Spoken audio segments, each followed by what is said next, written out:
السلام عليكم ورحمة الله وبركاته. ازيكم يا حلوين؟ عاملين ايه؟ يا رب تكونوا في احسن حال وفي احسن صحة وعافية وانتوا بتشوفوا الفيديو بتاع النهاردة. انا روبي مصرية عايشة في تركيا. لو اول مرة تشوفيني هعمل معاكم النهاردة الفطار بتاعنا. الفطار النهاردة هيبقى على الطريقة التركية. هنعمل مع بعض عيش البيضة التحفة القمر اللي انتوا شايفينه ده، وهنعمل مع بعض نوع شوربة حلوة جدا جدا وخفيف جدا وسهل جدا يتعمل. مكوناته موجودة في كل البيوت، مفيهوش اي حاجة. اول حاجه هنبدا بالعيش البيضه. احنا عملناها قبل كده مع بعض على القناه، مفيهوش اي حاجه، سهل جدا جدا، مفيهوش اي تعقيدات. اول حاجه انا معايا 4 كوبايات من الدقيق متعدد الاستخدامات. هنخله زي ما انتم شايفين. هحط عليه رشه ملح زي ما انتم شايفين كده بالظبط. نمشي خطوه خطوه. هحط كل المكونات الجافه هحطها مع بعضها. بصوا، هحط معلقه من السكر، وهحط رشه ملح بسيطه، وهحط باكت خميره، وهحط معلقتين. بصي، يعني هو المفروض ان انت تحطي معلقتين من الزبادي. طبعا عشان انا ما كانش متوفر عندي زبادي بكميه كبيره، يا دوبك بس يعني اللي متوفر عندي الكميه بتاعه التبصيم، فانا استبدلتها بمعلقتين من لبن البودر. لكن انت لو عندك زبادي هيبقى احلى، بس يعني انا ما لقيتش الموضوع فرق كتير، بالعكس يعني هو كان طعمه حلو جدا وما فرقش خالص. يعني عملته قبل كده بزبادي خالص، والمره دي عملته بلبن البودر. يعني ما تخليش حاجه توقفك، المتاح عندك اعمليه. انا استخدمت زي ما انتوا شفتوا كده. حطيت نص كوبايه زيت من نباتي، ومعايا كوبايه حليب، وبعد شويه هستخدم كوبايه ميه. تمام. هنزل بالتدريج بالسوائل بالتدريج كده زي ما انتوا شايفين. هلم العجينه كده بالميه، واحده واحده كده، الدقيق هلمه. وطبعا الخميره لازم تبقي متاكده ان الخميره بتاعتك نوعها كويس. ممكن تستخدمي الخميره الحيه لو انت مش عندك مثلا خميره فوريه. هبدأ اعجنها كده زي ما انتوا شايفين كده بالطريقة ديت. انا خدت كوباية اللبن كلها اللي هي الحليب، وهنزل بقى بالتدريج كوباية المية الدافية. والمية تكون دافية، ما تبقاش سخنة عشان ما تموتش الخميرة بتاعتي. حلو قوي قوي قوي العيش ده، مش عايزه اقول لكم جميل قد ايه. يعني في السحور، يعني اولا ريحه البيت بتبقى تحفه من ريحه الخبيز. العيش ده بالذات يعني بيتاكل مع كل حاجه. ممكن تاكليه مع الشوربات، بيليق قوي مع الشوربات، وبيليق قوي بقى في السحور مع جبنات. ممكن تفردي عليه العجين كده، على تفردي عليه طبقه جبنه كده، وتاكلي مع طماطم وخيار وزيتون، بيبقى طعمه روعه. يعني يبقى كده كفايه مع كوبايه الشاي بتاعتك كده، حلو جدا جدا، يبقى سحور خفيف وحلو قوي. بصراحه لما بيبقى عندنا، يعني ببقى يعني متوفر عندنا وانا عاملاه مثلا، بيبقى هو ده سحورنا. اليوم ده بيبقى سحورنا. انا خلاص خلصت العجينه. طبعا تعجنيها مش اقل من حوالي من 8 ل 10 دقائق. قسمتها كده لرغيفين كده زي ما انتوا شايفين. الرغيفين دول يعني يكفوا مثلا 6 افراد مثلا. يعني عايزه اقول لكم العيش ما شاء الله مشبع جدا، ويعني هو يكفي مثلا من 4 ل6 افراد لو هتاكليه مثلا مع شوربه زينا كده النهارده مثلا.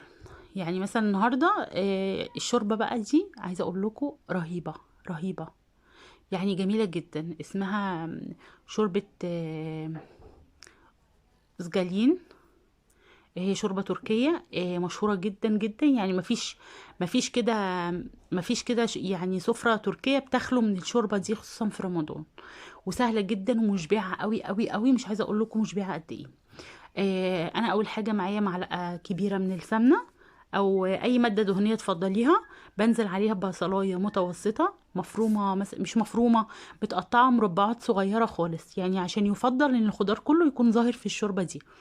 الشوربه دي برضو من مميزاتها ان الالياف بتحتفظ بالالياف بتاعتها كلها، لانها مش بتتضرب بالهاند بلندر ولا اي حاجه. انت بتاكليها كده باليافها بكل حاجه كده، بتبقى بصراحه مشبعه وطعمها تحفه. ماشي. حطيت نص معلقه صغيره من الثوم، شوحتها مع البصلايه، ومعايا معلقتين كبار من صلصه الطماطم، ومعلقه دبس فلفل، او اللي هي الهريسه بتاعتنا اللي احنا بنعملها دي. ماشي. قلبت الكلام الجميل ده كله مع بعضه، وافضل اقلب كويس مع البصله لغايه ما احس ان ريحه الصلصه كده خلاص اختفت. بنزل بنص كوبايه من الرز بتاعنا عادي، مغسول ومتصفي.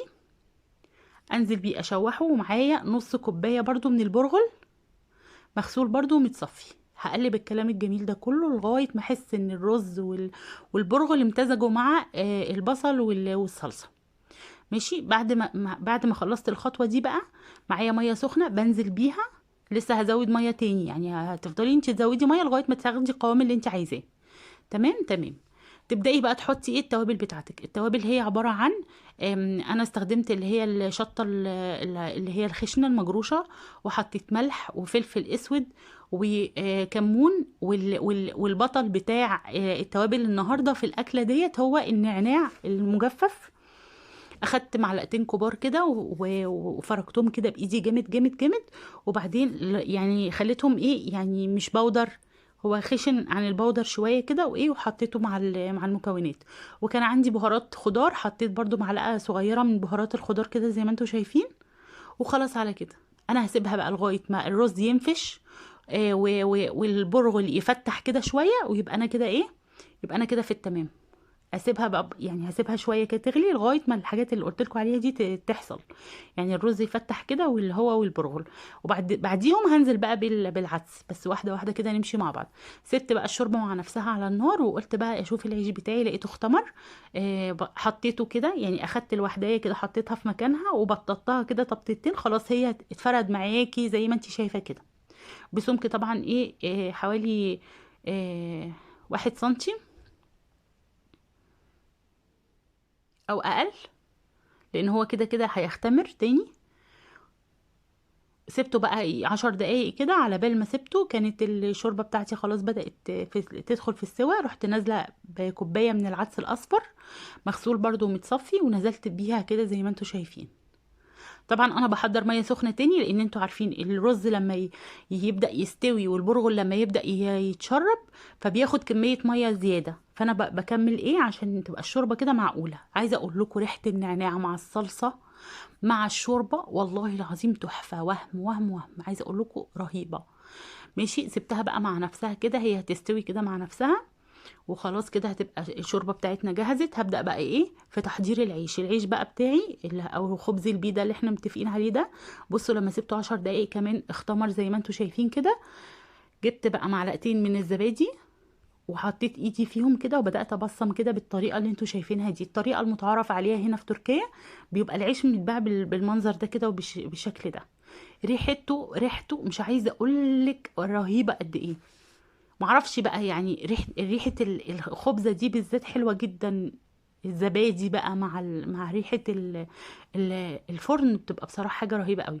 اخدت بقية الزبادي وحطيت على كان عندي بواقي بيض يعني شايلاه كده للتلميع، كنت عاملة بيه حاجة امبارح فسبته. حطيت بقى زودت عليه معلقة الزبادي دي، وهبدأ بقى ألمع الوش بتاع العيش بتاعي كده زي ما انتوا شايفين. جربيها تحفه. بصي اولا مش بتاخد منك مجهود، وما خدتش منك اي مكونات، يعني يا دوبك هو معلقتين 4 كوبايات الدقيق عليهم نص كوبايه الزيت. وعايزه تعجني بلبن ماشي، عايزه تعجني بميه ماشي زي ما يعجبك، وباكت خميره ومعلقه سكر ورشه ملح خلاص. العيش بقى هو ده العيش بتاعك. اخدتي بقى اكل جميل جدا وخبزه خفيفه كده وريحته حلوه وانتي عاملاه من البيت.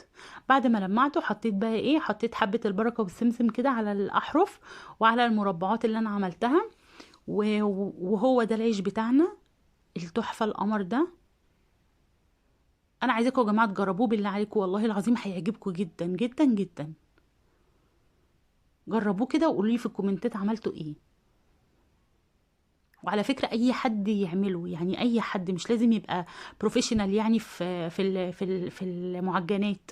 أي حد يقدر يعمله والله العظيم سهل جدا مفيهوش أي تعقيدات. ولو احتجتي اي حاجه ابعتيلي واكتبي لي في الكومنتات هرد عليكي في وقتها. بصوا ده بعد ده كده سبته يختمر تاني قبل ما ادخله الفرن. دخلته الفرن وطلعته. بص القمر بقى، بصوا الجمال. حاجه كده يعني فاخر من الاخر زي ما بيقولوا. سخن بقى. انا حطيتهم الاتنين كده علشان بصوا طري، يعني انا لسه ما غطيتهوش وطري وجميل ازاي. بصوا القاع بتاعه تحس ان هو مقلي مقلي مقلي، تحفه تحفه تحفه. جربوه والله العظيم مش هتندموا. هغطيه بقى. هغطيه كده زي ما انتوا شايفينه. والشوربه بتاعتي جهزت، وانا طبعا كنت عامله طبق سلطه كده، سلطه خضار كده محترمه، جميل، طبق كبير. وبغرف اهو زي ما انتوا بصوا الشوربه، هو ده القوام بتاعها. تخيلوا بقى ريحتها وطعمها حلوين ازاي. لو عجبك بقى الفيديو ما تنسيش اللايك، ما تنسيش الاشتراك في القناه، ما تنسيش دعوه حلوه، ما ننساش الذكر والاستغفار والدعاء والصلاه على الرسول الكريم.